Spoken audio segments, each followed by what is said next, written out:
નમસ્કાર મિત્રો, હું રાજેશ ભાસ્કર આપ સૌનું યુટ્યુબમાં આપણી આ ચેનલ પર સ્વાગત કરું છું.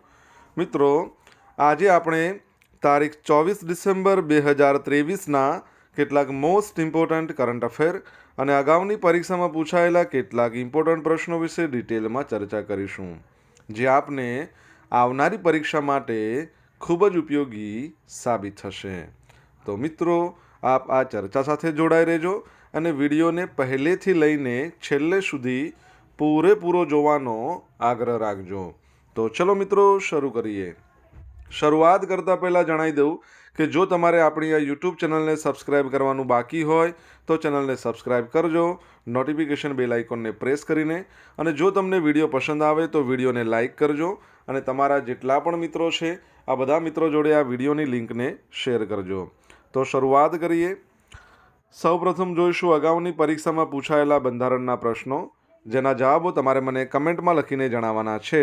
અને વિડીયોના લાસ્ટમાં જ્યારે હું તમને આ દરેક પ્રશ્નના જવાબ જણાવું ત્યારે તમારે ચેક કરવાનું છે કે તમે આપેલા જે પ્રશ્નોના જવાબ છે એમાંથી કેટલા પ્રશ્નોના જવાબ સાચા છે.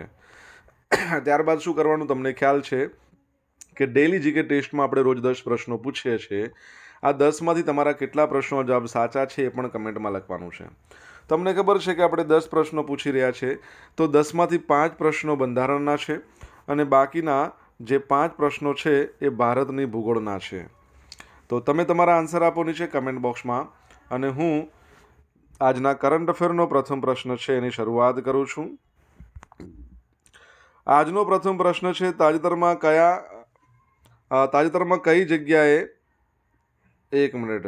તાજેતરમાં ક્યાં દેશનો પ્રથમ લાયન સફારી પાર્ક બનાવવામાં આવશે? પ્રશ્નમાં થોડીક ભૂલ છે. બરાબર, કઈ જગ્યાએ આવશે દેશનો પ્રથમ લાયન સફારી પાર્ક બનાવવામાં આવશે? તો જવાબ આવશે રાજકોટમાં બનાવવામાં આવશે. કઈ જગ્યાએ? રાજકોટમાં. તો રાજકોટ મહાનગરપાલિકા આગામી દિવસોમાં 30 કરોડના ખર્ચે 33 હેક્ટર જેટલી ખુલ્લી જગ્યામાં દેશની પ્રથમ લાયન સફારી પાર્ક બનાવવા જઈ રહ્યું છે. આમાં જો વાત કરીએ તો રાજકોટ અને આસપાસના જિલ્લાના લોકોને સિંહ દર્શન માટે હવે ગીર સુધી લાંબુ જવું નહીં પડે. તેમને સિંહ દર્શનનો લાહવો રાજકોટમાં જ મળી રહેશે. અને આ lion safari park project 33 hectare જગ્યામાં 30 કરોડના ખર્ચે રાજકોટમાં બનશે. 2026માં જીપમાં બેસીને રાજકોટ સહિત સૌરાષ્ટ્રના લોકો સિંહ દર્શન કરી શકશે. આ માટે સેન્ટ્રલ ઝૂ ઓથોરિટી અને કેન્દ્ર સરકારે પણ મંજૂરી આપી દીધી છે. આજી ડેમ અને પ્રદ્યુમન પાર્ક ઝૂના જે 13 સિંહોમાંથી એક ગ્રુપ સફારી પાર્કમાં મૂકવામાં આવશે. અને આવતા વર્ષના બજેટમાં સફારી પાર્ક માટે અલગથી જોગવાઈ પણ કરવામાં આવશે. રાજકોટ મહાનગરપાલિકા 2.5 વર્ષમાં પ્રોજેક્ટ પૂરો કરશે અને ગીરના જંગલ જેવી આબોહવા માટે અલગ અલગ વૃક્ષારોપણ પણ અહીંયા કરવામાં આવશે. તમને ખબર છે, આપણે સિંહની વાત કરી છે. સિંહ માટેનો દિવસ, વિશ્વ સિંહ દિવસ દર વર્ષે ક્યારે મનાવવામાં આવે છે? તો 10મી ઓગસ્ટના રોજ મનાવવામાં આવે છે.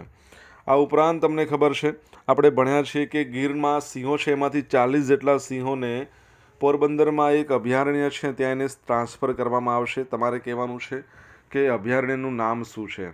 જો તમને આન્સર આવડતો હોય તો તમે કમેન્ટ બોક્સમાં લખી શકો છો. સેકન્ડ પ્રશ્ન, દર વર્ષે રાષ્ટ્રીય ગ્રાહક અધિકાર દિવસ ક્યારે મનાવવામાં આવે છે? તો જવાબ આવશે 24 ડિસેમ્બર, એટલે કે આજનો દિવસ. આજનો દિવસ છે એ રાષ્ટ્રીય ગ્રાહક અધિકાર દિવસ છે. તો દર વર્ષે 24 ડિસેમ્બરે રાષ્ટ્રીય ગ્રાહક અધિકાર દિવસ મનાવવામાં આવે છે. 1986માં ગ્રાહક સુરક્ષા અધિનિયમ 1986ને રાષ્ટ્રપતિની સંમતિ મળી અને એ અમલમાં આવ્યો હતો. આ અધિનિયમનો ઉદ્દેશ શું છે?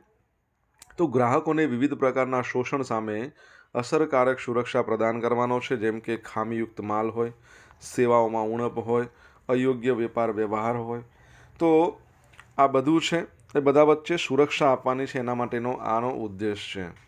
વિશ્વ ગ્રાહક અધિકાર દિવસ 15મી માર્ચે ઉજવવામાં આવે છે. તો તમારા માટે એક પ્રશ્ન છે કે માનવ અધિકાર દિવસ આપણે ક્યારે મનાવીએ છીએ? અહીંયા આપણે ગ્રાહક અધિકાર દિવસની વાત કરી છે ને, તો માનવ અધિકાર દિવસ ક્યારે મનાવવામાં આવે છે? જો તમને આન્સર આવડે તો કમેન્ટમાં લખી શકો છો. મિત્રો, 17નો જાદુ, 4નો જાદુ, નીતિ આયોગ, RBI, એના સિવાય પણ ઘણા બધા શોર્ટ્સ આપણે બનાવ્યા છે. એમાં 4ના જાદુના તો 3 પાર્ટ્સ છે. તમારે જે તે જોવાનું બાકી હોય જોઈ લેજો, અને પસંદ આવે તો લાઈક કરજો અને આપણી ચેનલને સબસ્ક્રાઈબ કરજો, અને આ જે શોર્ટ્સ છે એને શેર કરજો. તાજેતરમાં ભારત અને ન્યૂઝીલેન્ડ મંત્રીસ્તરીય દ્વિપક્ષીય બેઠક યોજાઈ ગઈ. તો આપણા કેન્દ્રીય વાણિજ્ય અને ઉદ્યોગ મંત્રી છે પિયુષ ગોયલ, ન્યૂઝીલેન્ડના વેપાર મંત્રી છે માનનીય ટોડ મેકલે, એમના સાથે દ્વિપક્ષીય બેઠક યોજવામાં આવી. આ બેઠકનો ઉદ્દેશ ભારત અને ન્યૂઝીલેન્ડ વચ્ચેના વેપાર સંબંધોને મજબૂત બનાવવા અને પરસ્પર વિકાસ અને સહયોગ માટેની તકોને વિકસાવવાની છે. મંત્રી ગોયલ અને મંત્રી મેકલે વેપાર સુવિધાના મહત્ત્વને સ્વીકારીને અને વેપાર પ્રક્રિયાઓને સુવ્યવસ્થિત કરવા, વેપાર અવરોધો ઘટાડવા અને બંને દેશોના વ્યવસાયો અને રોકાણકારો માટે વધુ અનુકૂળ વાતાવરણને પ્રોત્સાહન આપવાના પગલાં અંગે ચર્ચા કરી છે. ન્યૂઝીલેન્ડની આપણે વાત કરીએ તો ન્યૂઝીલેન્ડનું કેપિટલ વેલિંગ્ટન છે, કરન્સી ન્યૂઝીલેન્ડ ડોલર છે, પ્રાઇમ મિનિસ્ટર તમારે કહેવાના છે, અને ન્યૂઝીલેન્ડના રાજા છે ને એ ચાર્લ્સ III આવશે, જે બ્રિટનના રાજા છે. બરાબર. આ ઉપરાંત તમને ખબર છે વિશ્વનો પ્રથમ દેશ ન્યૂઝીલેન્ડ છે, જેણે તમાકુને બેન કરી છે. ઓકે, તો એ પણ તમારે યાદ રાખવાનું છે. મિત્રો, ભણવાની મજા આવી હોય, વિડીયો પસંદ આવ્યો હોય તો વિડીયોને લાઇક કરજો, તમારા મિત્રો જોડે શેર કરજો, અને આપણી બંને યુટ્યુબ ચેનલ રાજેશ ભાસ્કર 2ને સબસ્ક્રાઈબ કરજો, નોટિફિકેશન બેલ આઇકોનને પ્રેસ કરીને. અને જો તમારે ડેલી કરંટ અફેરની પીડીએફ જોઈતી હોય તો આપણી ટેલિગ્રામ ચેનલ જોઈન કરજો. ડેલી કરંટ અફેરની પીડીએફ તમને જોવા મળશે અને પોલ્સ પણ રમવા મળશે. ઓકે. તાજેતરમાં કેન્દ્રીય ગૃહ મંત્રાલયે સરકારી આદેશો અનુસાર સંસદ સંકુલમાં કયા સુરક્ષા દળની તૈનાતીને મંજૂરી આપી છે. એટલે સુરક્ષા દળનું નામ શું છે, જેને સંસદ સંકુલમાં, તમને ખબર છે ને રિસન્ટલી પેલો હુમલો થયો હતો, બરાબર છે, પેલા લોકો ધસી આવ્યા હતા, એના સંદર્ભમાં તો સેન્ટ્રલ ઇન્ડસ્ટ્રીયલ સિક્યુરિટી ફોર્સ, બરાબર છે, એને મંજૂરી આપી છે. તો કેન્દ્રીય ગૃહ મંત્રાલયે સરકારી આદેશ અનુસાર સંસદ સંકુલમાં કેન્દ્રીય ઔદ્યોગિક સુરક્ષા દળ સેન્ટ્રલ ઇન્ડસ્ટ્રીયલ સિક્યુરિટી ફોર્સની તૈનાતીને મંજૂરી આપી છે. કેન્દ્રીય ઔદ્યોગિક સુરક્ષા દળ જસ્ટિસ મુખર્જી કમિશનની ભલામણ બાદ એની સ્થાપના કરવામાં આવી હતી. 10 માર્ચ 1969ના રોજ સંસદના અધિનિયમ દ્વારા એની સ્થાપના થઈ, પરંતુ એનો એક્ટ છે ને એ 1968માં આવ્યો. તે ગૃહ મંત્રાલય હેઠળ 7 સેન્ટ્રલ આર્મ પોલીસ ફોર્સમાંનું એક છે. એ સાથે કયા ખબર છે? એક તો BSF છે, બોર્ડર સિક્યુરિટી ફોર્સ, બીજું છે ITBP, Indo Tibetan border police, ત્રીજું છે SSB, સશસ્ત્ર સીમા બલ, ચોથું અને સૌથી જૂનામાં જૂનું આસામ રાઇફલ, પાંચમું નેશનલ સિક્યુરિટી ગાર્ડ, છઠ્ઠું સેન્ટ્રલ રિઝર્વ પોલીસ ફોર્સ, અને સાતમું આપણે જેની ચર્ચા કરી રહ્યા છીએ. હવે આનું નેતૃત્વ ડાયરેક્ટર જનરલના રેન્ક સાથે ભારતીય પોલીસ સેવા અધિકારી કરે છે. તે ખાનગી ક્ષેત્રને કન્સલ્ટન્સી સેવાઓ પણ પૂરી પાડે છે, અને આ દળ દેશભરમાં 350થી વધુ સ્થળોએ તૈનાત છે. તમને ખબર છે CISFના હાલના ડિરેક્ટર જનરલ કોણ છે? લગભગ ઓગસ્ટ મહિનામાં એમને વધારાનો ચાર્જ આપવામાં આવ્યો છે. તમને ખ્યાલ હોય તો તમે એમનું નામ જણાવી શકો છો. તાજેતરમાં કયા સ્થળે 2 દિવસીય આદિવાસી અભિમુખતા કાર્યક્રમ આદિ વ્યાખ્યાનનું ઉદ્ઘાટન કરવામાં આવ્યું? તો નવી દિલ્હી ખાતે. તો આપણા કેન્દ્રીય આદિજાતિ બાબતોના મંત્રી તેમજ કૃષિ અને ખેડૂત કલ્યાણ મંત્રી, જેમનું નામ શ્રી અર્જુન મુંડા છે, એમણે નવી દિલ્હીમાં 2 દિવસીય આદિવાસી અભિમુખતા કાર્યક્રમ આદિ વ્યાખ્યાનનું ઉદ્ઘાટન કર્યું. ચલો, તમારા માટે પહેલો જ પ્રશ્ન એવો છે, વિશ્વ આદિવાસી દિવસ આપણે ક્યારે મનાવીએ છીએ? હવે આજે આદિવાસી અભિમુખતા કાર્યક્રમની વાત કરી, આદિ વ્યાખ્યાન, એનો ઉદ્દેશ આદિવાસી પરંપરાઓ, તેમની સંસ્કૃતિની જટિલતાઓની ઊંડી સમજણ અને તેના અસ્તિત્વ સામેના પડકારોનું અન્વેષણ કરવાનું છે. આ કાર્યક્રમનું આયોજન રાષ્ટ્રીય આદિજાતિ સંશોધન સંસ્થા NTRI એના દ્વારા કરવામાં આવ્યું છે. આદિવાસી ઓળખ અને રાષ્ટ્રની સાંસ્કૃતિક વિવિધતામાં આદિવાસીઓના યોગદાનને સંબોધવા માટેની આ પહેલ છે. 5 રાજ્યો છે, છત્તીસગઢ, ઝારખંડ, પશ્ચિમ બંગાળ, ઓડિશા અને આસામ. છત્તીસગઢ, ઝારખંડ, પશ્ચિમ બંગાળ, ઓડિશા અને આસામ, આ 5 રાજ્યો. એ 5 રાજ્યોમાં જે મુંડા સમુદાયના પ્રતિનિધિઓ છે એણે ઉદ્ઘાટન કાર્યક્રમમાં સક્રિયપણે ભાગ લીધો હતો. ગૃહમંત્રી અમિત શાહે નવી દિલ્હીમાં 7મી જૂન 2022ના રોજ રાષ્ટ્રીય આદિજાતિ સંશોધન સંસ્થાનનું ઉદ્ઘાટન કર્યું હતું. NTRI એક અગ્રણી રાષ્ટ્રીય સ્તરની સંસ્થા છે જે શૈક્ષણિક, કારોબારી અને કાયદાકીય ક્ષેત્રોમાં આદિવાસીઓના મુદ્દાઓને સંબોધે છે. ઓકે, એ યાદ રાખજો. હવે ભારતીય ખેલાડીઓએ પેરિસ પેરાલિમ્પિક્સ ક્વોલિફાય સ્પર્ધામાં 14 ચંદ્રકો જીત્યા છે. તમને ખબર છે કે 2024માં પેરિસની અંદર ઓલિમ્પિક યોજાશે. કયો ઓલિમ્પિક છે? સમર છે, વિન્ટર છે, કયો છે? તો એ સમર ઓલિમ્પિક છે, યાદ રાખજો. તો ભારતીય ખેલાડીઓએ દુબઈ પેરા બેડમિન્ટન આંતરરાષ્ટ્રીય સ્પર્ધા પેરિસ પેરાલિમ્પિક્સની 13મી ક્વોલિફાઇંગ સ્પર્ધામાં શાનદાર પ્રદર્શન કર્યું. 1 ગોલ્ડ, 5 સિલ્વર, 8 બ્રોન્ઝ સહિત ટોટલ 14 મેડલ જીત્યા છે. માનસી જોશી અને થુલાસિમની મરુગશેનની જોડી છે ને મહિલા ડબલ્સમાં SL3 SU5 કેટેગરીમાં ગોલ્ડ જીત્યો છે. પેરા એશિયન સુવર્ણચંદ્રક વિજેતા પ્રમોદ ભગતે દુબઈ પેરા બેડમિન્ટન આંતરરાષ્ટ્રીય 2023માં 2 રજત જીત્યા છે. ઓકે, તમને ખબર છે રિસન્ટલી ચાઇનાના હાંગઝાઓની અંદર એશિયન પેરા ગેમ્સ યોજાઈ ગઈ. એમાં આપણે ભારતીય ટીમે કેટલા મેડલ, મતલબ ભારતીયોએ કેટલા ટોટલ મેડલ જીત્યા છે? કમેન્ટમાં લખો જો તમને જવાબ આવડતો હોય તો. સોશિયલ મીડિયાના માધ્યમથી તમે મારી જોડે કનેક્ટ રહી શકો છો. મારું ઇન્સ્ટા આઈડી છે rajesh.i.bhaskar. મારું ફેસબુક આઈડી છે RI ભાસ્કર અને મારું ટેલિગ્રામ આઈડી છે રાજેશ ભાસ્કર. અહીંયા તમને ડેલી કરંટ અફેરની PDF જોવા મળશે અને તમને પોલ્સ પણ રમવા મળશે. અને જો ભણવાની મજા આવતી હોય તો વિડીયોને એક લાઇક કરી દો, તમારા મિત્રો જોડે એને શેર કરી દો. આપણી ચેનલને સબસ્ક્રાઈબ કરવાનું બાકી હોય તો ફટાફટ કરો, ફ્રીમાં જ થાય છે. 26મી જાન્યુઆરીએ નવી દિલ્હીમાં રિપબ્લિક ડે સેલિબ્રેશનમાં કયા દેશના પ્રેસિડેન્ટ મુખ્ય અતિથિ રહેવાના છે? તો જવાબ આવશે ફ્રાન્સના. તમને ઇમેજમાં દેખાય છે ફ્રાન્સના પ્રેસિડેન્ટ છે. આ આપણા ભારતના પ્રાઇમ મિનિસ્ટર છે. તો ફ્રેન્ચ પ્રેસિડેન્ટ જેમનું નામ છે એમ્યુલ મેક્રોન, એ આપણે પ્રજાસત્તાક દિવસ છે ને એમાં નવી દિલ્હીમાં રિપબ્લિક ડે સેલિબ્રેશનમાં મુખ્ય અતિથિ રહેશે. તમને ખબર છે આપણા ગુજરાતમાં આની રાજ્ય કક્ષાની ઉજવણી જૂનાગઢમાં થવાની છે. ભારતે સૌપ્રથમ અમેરિકન પ્રેસિડેન્ટ જો બાઇડનને પણ આમંત્રણ આપ્યું હતું, પરંતુ જાન્યુઆરીમાં તેઓ નવી દિલ્હીમાં આવી શકે એમ નથી. PM મોદી બેસ્ટિલ ડે પરેડને એટેન્ડ કરવા જુલાઈમાં ફ્રાન્સ ગયા હતા, ત્યારે તેઓ મેક્રોનને મળ્યા હતા. PM મોદીએ મુખ્ય અતિથિ તરીકે બેસ્ટિલ ડે સેલિબ્રેશનમાં ભાગ લીધો હતો. જો યાદ રાખજો, બેસ્ટિલ ડે પરેડ છે ને 14 જુલાઈએ યોજાય છે. અને તમને ખ્યાલ હશે કે 14 જુલાઈના રોજ આપણે ચંદ્રયાન 3 લોન્ચ કર્યું હતું અને 2:35 PM એનો સમય હતો, જેણે 23 ઓગસ્ટના રોજ ચંદ્ર પર સક્સેસફુલી લેન્ડ કર્યું 6:04 વાગે. જે જગ્યાએ લેન્ડ થયું એને શિવ શક્તિ પોઈન્ટ નામ આપવામાં આવ્યું. એનું જે રોવર હતું, રોવરનું નામ પ્રજ્ઞાન છે, જે લેન્ડર છે એનું નામ વિક્રમ. 1976થી અત્યાર સુધીમાં 5 વખત ફ્રાન્સના વડા રિપબ્લિક ડે સેલિબ્રેશનના મુખ્ય અતિથિ રહ્યા છે. રિપબ્લિક ડે સેલિબ્રેશનના મુખ્ય અતિથિ રહેનાર ફ્રેન્ચ પ્રેસિડેન્ટ જેક્સ ચિરાગ 76 અને 98માં આવ્યા હતા. વેલેરી ગિસ્કાર્ડ ડી એસ્ટાઇંગ 1980માં આવ્યા હતા. નિકોલસ સરકોઝી 2008માં અને ફ્રાન્સવા હોલાન્ડે 2006માં આવ્યા હતા. ફ્રાન્સની વાત કરીએ, કેપિટલ એનું પેરિસ છે અને કરન્સી એની યુરો છે. તમારે કહેવાનું છે કે એના પ્રાઇમ મિનિસ્ટરનું નામ શું છે? કમેન્ટમાં લખો જો ખબર હોય તો.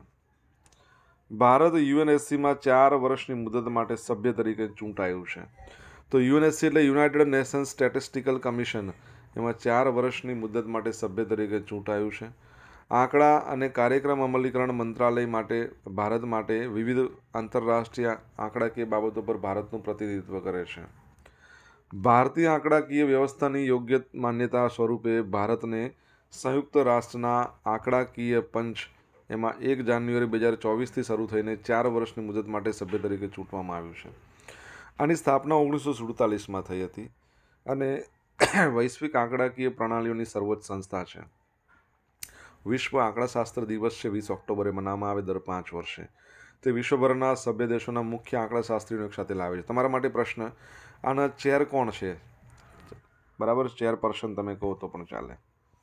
હવે મિત્રો જોઈશું અગાઉની પરીક્ષામાં પૂછાયેલા ભારતના બંધારણના પ્રશ્નો. પહેલો પ્રશ્ન, બંધારણ ઘડવાનો સૌપ્રથમ વિચાર કોને આવ્યો? તો Shri M N. Roy. Right to education અધિનિયમ 2009 મુજબ કેટલા વર્ષના બાળકને મફત શિક્ષણ આપવાની સગવડ છે? તો 6 થી લઈને 14 વર્ષ.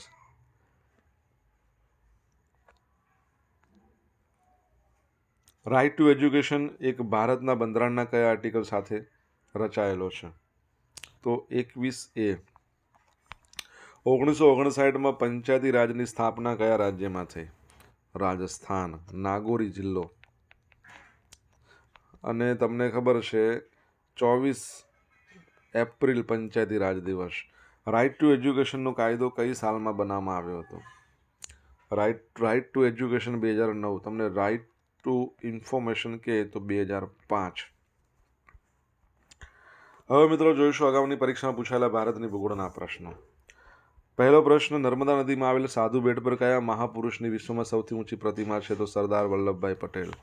ગુજરાતની કઈ નદીને મૈકલ કન્યા તરીકે ઓળખવામાં આવે છે? તો નર્મદાને. ખરીફ પાકની લણણી કયા માસ દરમિયાન કરવામાં આવે છે? તો સપ્ટેમ્બરથી ઓક્ટોબર. કયા છોડના ફળમાંથી સુતરાઉ કાપડ બને છે? કેટલો સરસ પ્રશ્ન. કપાસ. ખંભાતના હકીકના ઉદ્યોગને કયા ડુંગરની ખાણોમાંથી જરૂરી પથ્થર મળે છે? તો રાજપીપળાના. રાજપીપળા એટલે કે નર્મદા જિલ્લો, યાદ રાખજો. હવે મિત્રો જોશું ગઈકાલે પૂછેલા પ્રશ્નોના જવાબ. પહેલો પ્રશ્ન, 26 જાન્યુઆરી 2024ના પ્રજાસત્તાક પર્વની રાજ્યકક્ષાની ઉજવણી ગુજરાતમાં જૂનાગઢ જિલ્લામાં થશે. બીજો પ્રશ્ન, તાજેતરમાં કોને 2023નો FIH પ્લેયર ઓફ ધ યરનો એવોર્ડ જીત્યો છે? તો હાર્દિક સિંહ, એમણે આ એવોર્ડ જીત્યો છે.